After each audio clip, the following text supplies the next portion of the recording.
Techniquement. Bonjour. Je vais vous inviter à une lecture dans Actes au chapitre 2. On va lire les versets 40 à 47.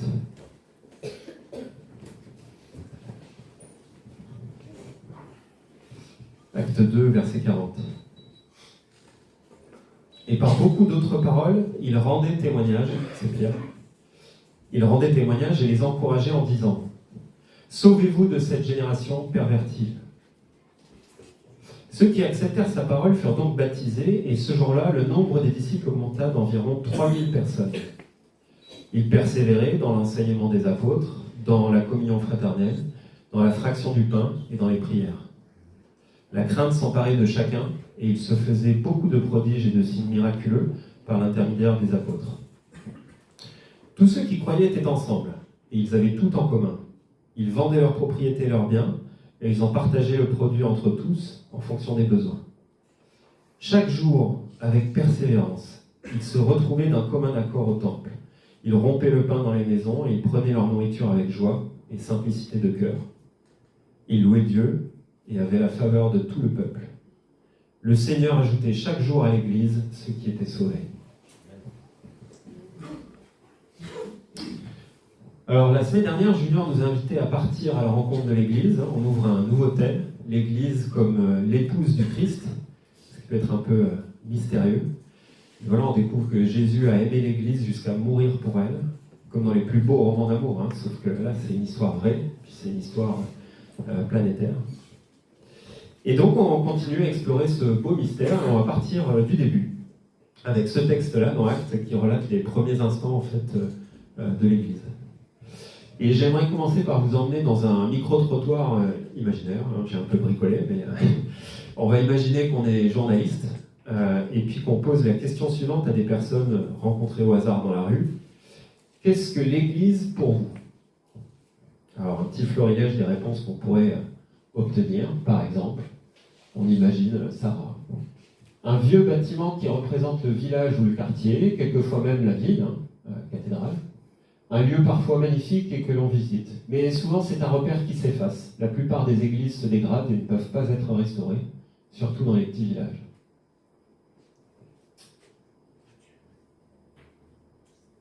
Et oui, je sais que je suis enregistré, mais donc je fais bonjour à la vidéo, mais je m'écarte pour qu'on puisse voir et que je puisse lire aussi. Deuxième témoignage, un lieu de paix dans lequel on va pour se recueillir. C'est un endroit où l'on peut ralentir, être au calme, méditer. Une institution de pouvoir, pas toujours bien utilisée, franchement. L'Église nous endoctrine en nous faisant culpabiliser, puis en se présentant comme la solution à nos problèmes. C'est l'opium du peuple.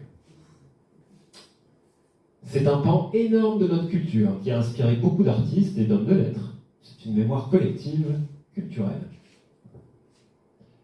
C'est une école de la vie qui nous donne des valeurs et une morale, même si elle n'est pas parfaite. Par exemple, l'Église m'a appris le respect. C'est avant tout une famille, une communauté, à la fois locale et internationale, intergénérationnelle aussi. L'Église, ce sont les gens, pas les murs. C'est le peuple choisi par Dieu, uni autour du Christ et qui cherche à glorifier Dieu. Un repère de prédateurs, et si Dieu existe, je ne suis pas sûr qu'ils s'y reconnaissent. C'est la réalité, hein. Si vous discutez avec les gens autour de vous, on peut avoir un petit peu cette mosaïque d'avis sur ce qu'est l'Église. Et ce qu'on constate, en fait, c'est qu'il y a très peu de nos contemporains qui voient l'Église pour ce qu'elle devrait être, telle que Dieu l'a voulu. Parce que pour lui, l'Église, elle est infiniment belle. Elle est le but de son projet pour l'humanité.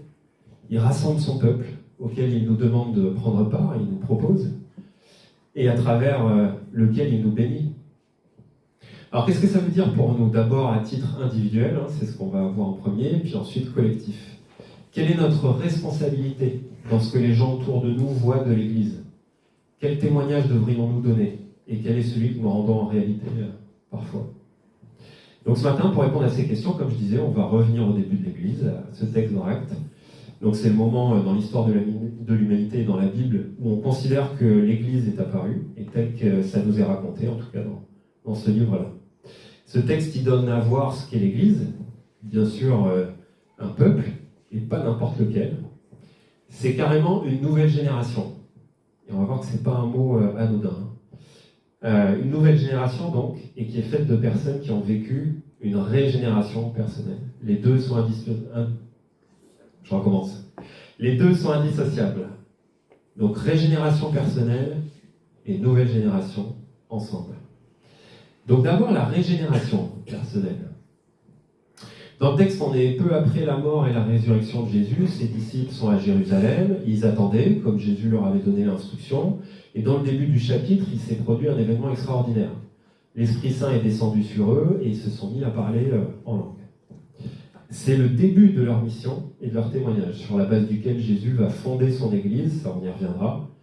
Et donc Pierre, là, quand on lit notre texte, en fait, il vient de prêcher, il vient de témoigner de la mort et de la résurrection de Jésus, et il vient d'inviter ses auditeurs à changer d'attitude. Là, je cite, c'est le verset 38, il leur dit « changez d'attitude ». On y reviendra aussi sur cette notion. Et donc, en conclusion, c'est le début de notre lecture ce matin, il leur dit, comme un dernier appel ou un avertissement, « sauvez-vous de cette génération pervertie ». Perverti, littéralement, ça peut être aussi traduit par tordu ou corrompu. Et au moment de ce discours, en fait, comme on était peu après la mort de Jésus, on était à un moment où les disciples ils faisaient encore face à une opposition terrible qui pouvait les conduire à la mort, comme Jésus. Donc on comprend bien pourquoi Pierre, lui, il qualifie la génération de l'époque de pervertie. Parce qu'elle n'a pas compris le message de Jésus. Elle a rejeté la grâce de Dieu pour se soumettre à d'autres puissances. Mais en quoi est-ce qu'on est nous aussi concernés? Parce qu'on n'est pas à la même époque. Alors on peut s'en tenir à un premier niveau très général, se dire, et d'ailleurs moi c'est mon cas qui suis de nature plutôt optimiste, j'ai l'impression que tout se casse sacrément la figure en ce moment. La guerre et les violences gagnent du terrain, l'état de droit s'effondre autour de nous, les inégalités se creusent, en France l'agriculture s'effondre, l'éducation aussi, enfin bon, ça va pas trop dans le bon sens quoi. C'est difficile de trouver des actualités positives en ce moment, et puis de constater que notre monde en général, il semble pas marcher dans les pas de Jésus. Au contraire, plutôt en sens inverse. Mais bon, ça c'est un premier niveau un peu général. Le vrai danger n'est pas là. Il n'est pas tellement à l'extérieur de nos vies.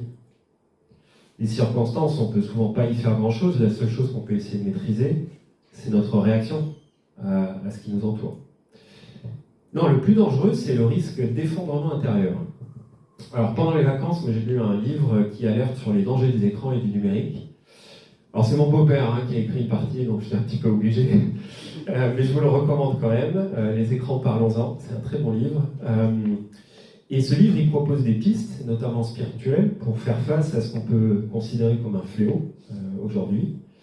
Et notamment au début, il décrit comment les réseaux sociaux, par exemple, ils sont construits pour capter notre attention. Mais la capter au point où ça va l'aspirer jusqu'à nous fasciner, nous piéger, dans une forme d'addiction qui fait que ces réseaux ils prennent une place colossale dans notre vie sans qu'on s'en rende suffisamment compte. Et on peut aller un cran plus loin, même sans qu'il y ait d'influence extérieure visible. On a tous nos mauvais penchants, nos faiblesses, nos blessures, qui font que nos vies sont tordues d'une certaine manière. Et qu'on ne suit pas toujours le bon berger, même si on aimerait. Même notre relation avec Dieu, je ne sais pas si vous l'avez expérimenté pour ceux qui marchent avec lui, mais elle peut parfois s'effriter, on peut passer moins de temps avec lui, dans la prière, dans la Bible, ou au contact de nos frères et sœurs. Quand on est chrétien, on lutte aussi contre des forces obscures. Il y a des moments où on le ressent plus que d'autres, mais elles sont toujours là. C'est comme ça depuis que l'humanité a choisi de s'émanciper de son créateur dans le jardin d'Éden. On ne va pas revenir sur les origines de tout ce qui va mal dans ce monde. On va plutôt parler des conséquences et puis surtout comment Dieu il nous en sort. C'est ça qui va nous intéresser ce matin. C'est pas très réjouissant. Mais l'objectif, c'est qu'on passe surtout pas à côté de l'appel de Pierre. Il faut qu'on se sente concerné. C'est important, c'est dangereux ce qui se passe. Pierre, il dit « Sauvez-vous de cette génération pervertie ». Cet appel, il vaut pour nous. On ne doit pas rester impassible, on ne doit pas lire trop vite. Il faut se laisser toucher. Parce que notre génération, notre situation, elle n'est pas meilleure aujourd'hui qu'elle ne l'était du temps des premiers chrétiens. Il faut être lucide, il faut regarder la réalité en face. Les gens qui ne croient pas en Jésus-Christ et qui nous entourent sont en danger, ils ont besoin d'être sauvés. Et nous-mêmes qui croyons en Jésus-Christ, nous sommes toujours tentés. On a en permanence besoin d'être arrachés à nos mauvaises habitudes du passé. Et merci pour ce chant, parce qu'on l'a dit, Seigneur, viens toucher ma vie à nouveau. C'est un peu une de mes idées clés ce matin. Sauvez-vous. Ok Pierre, mais comment fait-on ? On comprend qu'on a besoin de quitter une vie tordue, pervertie, mais c'est trop difficile de le faire par soi-même. La clé, quand on lit la Bible et qu'on entend ce que Jésus dit et nous offre, la clé, c'est de faire confiance à Dieu et en son projet. La clé du salut, c'est Dieu lui-même qui nous la donne. C'est la grâce qu'il nous fait par l'œuvre de son Fils Jésus-Christ. Et c'est là qu'est notre espérance en tant que chrétien. C'est ce qui fait qu'on peut tenir face à toutes ces tentations, ces forces obscures, tout ce qui nous écarte de lui. Donc Dieu, il ne nous demande pas de réussir un examen. Pour obtenir le diplôme de chrétien, on ne doit pas remplir notre carnet de bonnes notes, on ne doit pas avoir un CV avec toutes les bonnes compétences, les bonnes réalisations, non. Non, il nous demande seulement, et seulement, de prendre la décision de suivre le seul homme qui a vécu une vie non pervertie, une vie pas tordue. Et c'est celui dont Pierre a témoigné juste avant dans notre texte, si vous relisez les versets qui précèdent, c'est Jésus. Verset 38, Pierre leur dit, changez d'attitude et que chacun de vous soit baptisé au nom de Jésus-Christ pour le pardon de vos péchés et vous recevrez le don du Saint-Esprit. Alors, changer d'attitude, juste pour préciser, c'est le grec métanéo et ça veut dire repentez-vous. Donc, c'est surtout l'idée de reconnaître ses péchés. C'est pas forcément changer d'attitude et faire des actions pour accumuler des bons points. Il ne faudrait pas me contredire par rapport à ce que je disais juste avant. Non, c'est prendre conscience de notre nature corrompue, et puis c'est la déclarer mauvaise, essayer de la repousser. Et en lisant le verset 42, puis en chantant ce chant encore juste avant, je me dis que c'est aussi ça, un des fondements de l'Église, c'est que chacun de nous persévère. Je crois qu'on a besoin de reconfirmer cette décision chaque jour. C'est pour ça que je passe autant de temps dessus ce matin encore. On a besoin de se réengager nous-mêmes, de choisir à nouveau de vivre et de suivre Jésus, encore et encore. Il faut être intentionnel, comme on dit. Donc je ne m'adresse pas uniquement à celles et ceux qui n'ont pas encore fait le premier pas, mais aussi à tous ceux qui marchent déjà avec le Christ. Je suis convaincu qu'il faut rester en marche. On a chanté avec les pieds. Et chaque jour, il faut faire à nouveau un pas en direction du Christ. Sinon, on prend le risque que le quotidien nous envahisse et qu'on dérive. Verset 42 dit « Il persévérait dans l'enseignement des apôtres, dans la communion fraternelle, dans la fraction du pain et dans les prières. » Il persévérait dans tout ce qui constitue l'hygiène de vie du chrétien, les bonnes habitudes. Donc travaillez votre morning routine, comme on dit. Quand Jésus est mort à la croix, notre ancienne vie, notre nature corrompue, notre vie tordue, elle a été également clouée à la croix. Et par notre foi en Christ, Dieu il nous voit renouvelés, régénérés. Et c'est une régénération qui est totale. Elle est physique, certains ont vécu des épisodes de guérison un peu miraculeuses. Elle est émotionnelle, elle est affective, elle est spirituelle, bien sûr. Elle peut être sociale aussi. Donc Jésus, il ne nous offre pas un peu d'aide ou de réconfort face à nos soucis. Il y a ça, oui, mais ça va beaucoup plus loin. Il nous offre une transformation qui est totale, qui est complète. Il vient retourner tous les coins et les recoins de notre vie, même les plus sombres. Par sa mort et sa résurrection, Jésus il nous opère à cœur ouvert. Il nous régénère entièrement et il nous sauve de nos vies tordues. Et nous, la seule chose qu'on a à faire, et c'est la même tous les jours, c'est juste se saisir de cette réalité. C'est un peu comme si Dieu il avait un calque, là, une espèce de filtre, voilà, taille humaine, il y a ma silhouette dedans, et la vôtre aussi. Et c'est la silhouette du chrétien. Et en fait, et tous les jours, tout ce qu'il y a à faire, c'est de revenir se placer dans la silhouette. C'est tout. Il faut juste revenir se remettre dans le cadre chaque jour, chaque instant. Simplement ça. En passant du temps dans la Bible, la prière, puis avec nos frères et sœurs.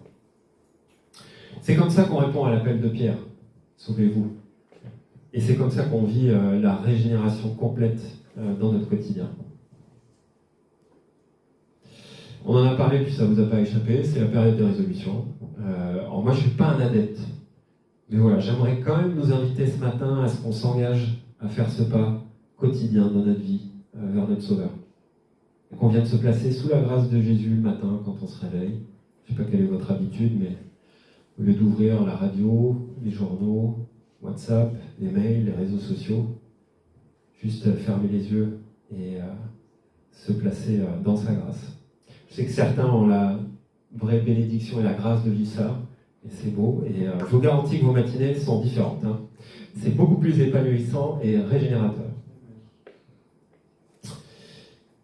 Alors cette nouvelle génération, parce que quand on expérimente cette régénération d'intérieur par le Christ, quand on est sauvé de cette génération pervertie, comme Pierre l'a désigné, où est-ce qu'on atterrit? C'est quoi notre nouvelle appartenance, notre nouvelle identité? Bon là vous pouvez deviner parce que c'est le thème pour plusieurs semaines. C'est l'Église, bien sûr. Ça y est, on y vient ce matin. L'Église en grec, c'est ecclésia, le mot. C'est deux mots en fait. Il y a ek qui veut dire hors d'eux, et puis ecclésia qui désigne ceux qui sont convoqués ou qui sont appelés. Et à l'origine, c'était un mot employé par les Grecs pour désigner une assemblée citoyenne, quelle qu'elle soit. Et souvent, c'était une assemblée convoquée pour voter les lois, les guerres, gérer les affaires de la cité, les sujets importants. Donc la première idée, c'est que c'est des gens qu'on met à part, et de manière officielle. C'est un terme qui a vraiment un poids officiel dans la langue grecque. Et puis dans le Nouveau Testament, ecclésia, dans l'immense majorité des cas, c'est utilisé pour désigner une assemblée très particulière, celle des croyants en Jésus-Christ.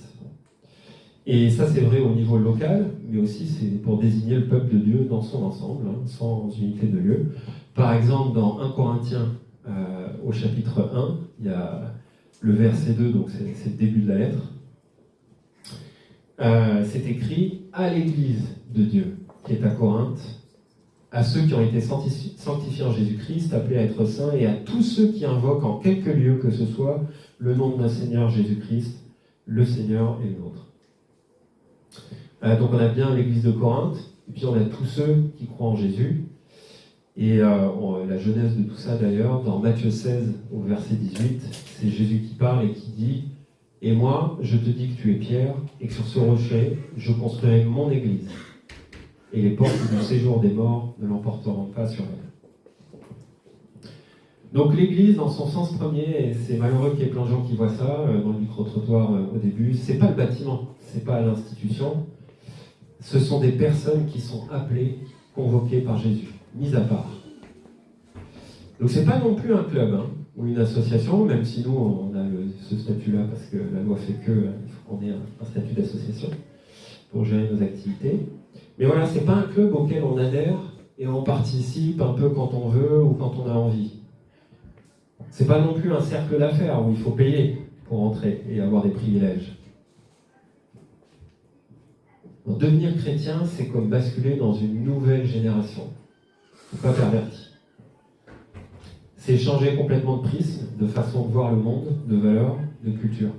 Parce que c'est quoi cette idée de génération? Je ne sais pas si ça vous frappe, moi ça m'a intrigué ce mot. Génération pervertie, on aurait pu dire peuple, on aurait pu dire les autres, on aurait pu utiliser plein d'autres mots.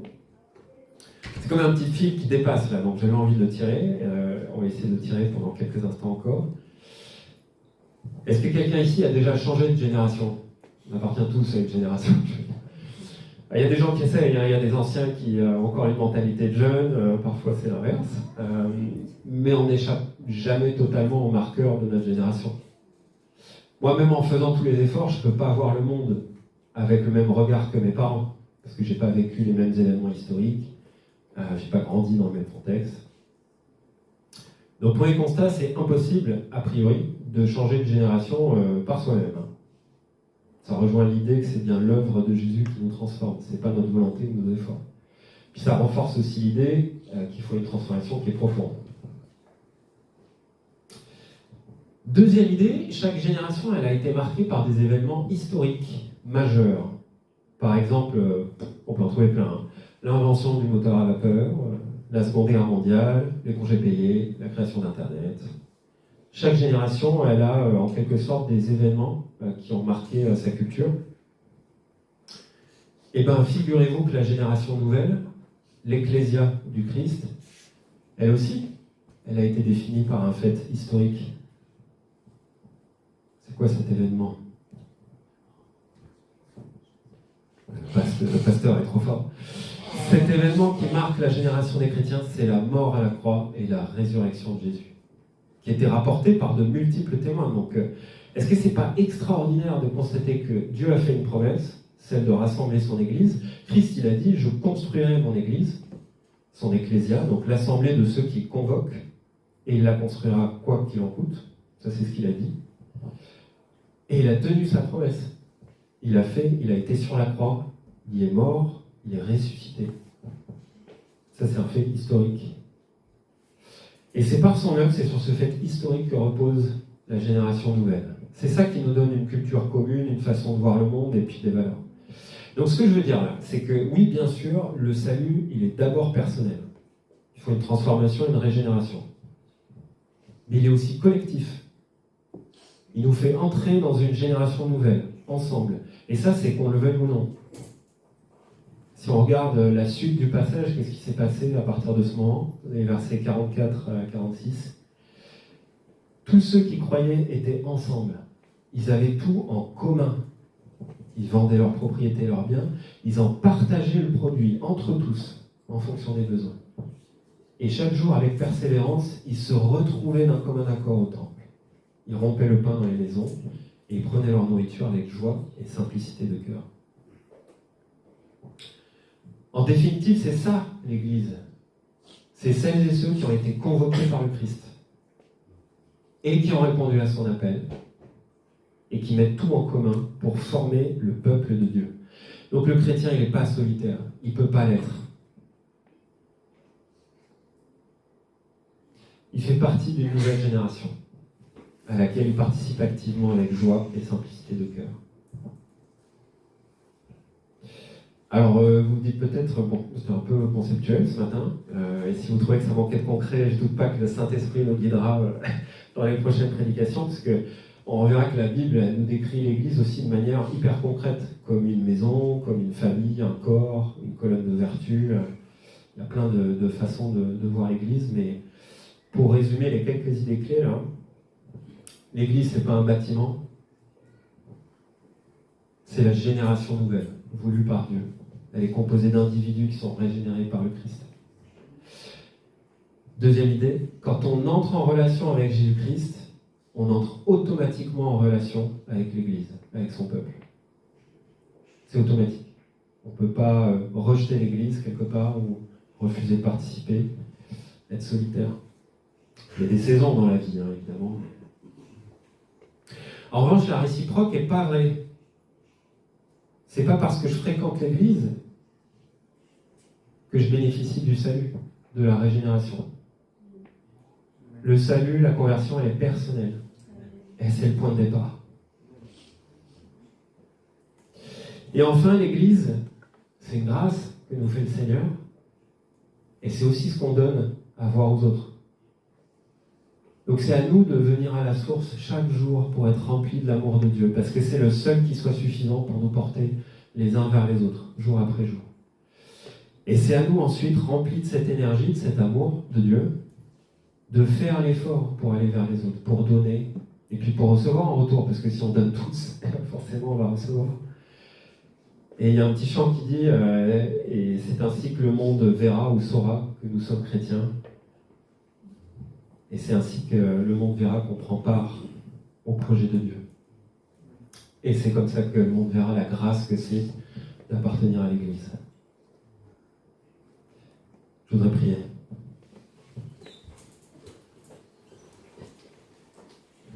Père, je te remercie de nous mettre à part.